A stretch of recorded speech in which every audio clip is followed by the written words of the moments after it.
বিয়ের পর কোনো মেয়ে কিন্তু হঠাৎ করে তার বাবার বাড়ির ভালোবাসা মায়া ত্যাগ করতে পারে না। কারণ কি বলতো, যেখানে সে জন্ম হয়েছে, ছোট থেকে এত বড় হয়েছে, সেই জায়গার মায়া কিন্তু হঠাৎ করে ত্যাগ করা যায় না। আর সেই জন্যই তো একটা মেয়ে বিয়ের পরে দেখবে ঘন ঘন তার ইচ্ছে করে বাবার বাড়িতে যাওয়ার, কিন্তু তার ইচ্ছে থাকলেও কোনো উপায় থাকে না, কারণ তার শ্বশুরবাড়ির সবাই তো সেই জিনিসটা ভালো চোখে দেখে না।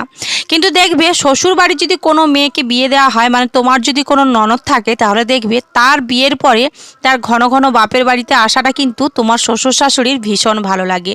হ্যাঁ, এটাই কিন্তু বাস্তব, এটাই হচ্ছে আমাদের মেনে নিতে হয়। কারণ কি বলতো, আমরা হচ্ছি বাড়ির বউ আর সে হচ্ছে বাড়ির মেয়ে। এটাই হচ্ছে আমাদের জীবনের সব থেকে বড় পার্থক্য। পর কখনো আপন হয় না, এটা বিয়ের আগে শুনেছি, আর এখন বিয়ের পরে সেটা হাড়ে হাড়ে টের পাচ্ছি যে পরের বাড়ির মেয়ে কখনো শ্বশুর বাড়িতে এসে কারোর আপন হয় না। বরং দিনের শেষে সবার খেয়াল রাখতে হয়, সবার যত্ন নিতে হয়, কিন্তু দিনের শেষে দেখবে তোমার অসুস্থ শরীরের কেউ খোঁজই নেয় না। হ্যাঁ, একজন খোঁজ নিত, সে হলো তোমার মা। আর সেই মা কিন্তু দিনের শেষে একবার হলেও ফোন করে খোঁজ নেয়, বা তোমার গলার আওয়াজ শুনে বা কথার ধরন দেখে বোঝেই যায় যে তুমি ঠিক কতটা ভালো আছো আর কতটা খারাপ আছো। তাহলে আর সবাই বলে কেন যে মা তো মাই হয়, মার মতো কিন্তু এই দুনিয়াতে কেউ হয় না। তো দেখো, তোমাদের অনেক জ্ঞান দিয়ে ফেললাম, আর সকালবেলা থেকে অনেক কাজ করলাম, তারপরে কিন্তু আম ছাড়ানো হলো।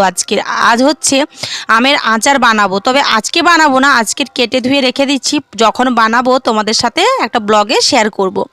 এদিকে দেখো, বালিশের ওয়ারগুলো অনেক দিন ধরেই লাগানো হচ্ছিল না, তো সেই জন্য আজকে বালিশের ওয়ারগুলো লাগিয়ে নিলাম। এখন সন্ধে হয়ে এসছে, ওই 5:30 মতো বাজে। তো সন্ধে ঘরের কাজ বাজ সেরে তারপরেই কিন্তু মেয়েকে পড়তে বসাবো।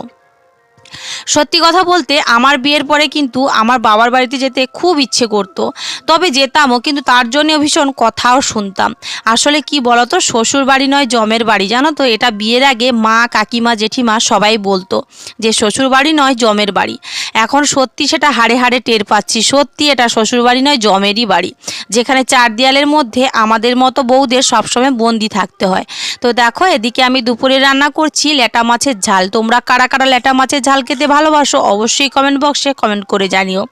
আজকে ল্যাটা মাছের ঝালটা কিন্তু জাস্ট অসাধারণ হয়েছিল, তোমাদের দাদাভাই তো খেয়ে বারবারই বলছিল খুব ভালো হয়েছে। ল্যাটা মাছ বাবার বাড়িতে কখনোই খেতাম না, তবে শ্বশুর বাড়িতে এসে বরের কাছ থেকে শেখা ল্যাটা মাছের ঝাল খাওয়া। তবে খেতে কিন্তু খুব একটা মন্দ লাগে না, আমার তো বেশ ভালোই লাগে। আমার সাথে সাথে আমার পুচকুসোনাটা, মানে আমার মামাম সোনাও ল্যাটা মাছ খাওয়া শিখে গেছে। তবে ল্যাটা মাছটা খুব একটা খারাপ মাছ নয়, জানো তো, খাওয়া কিন্তু শরীরের পক্ষে অনেকটাই স্বাস্থ্যকর।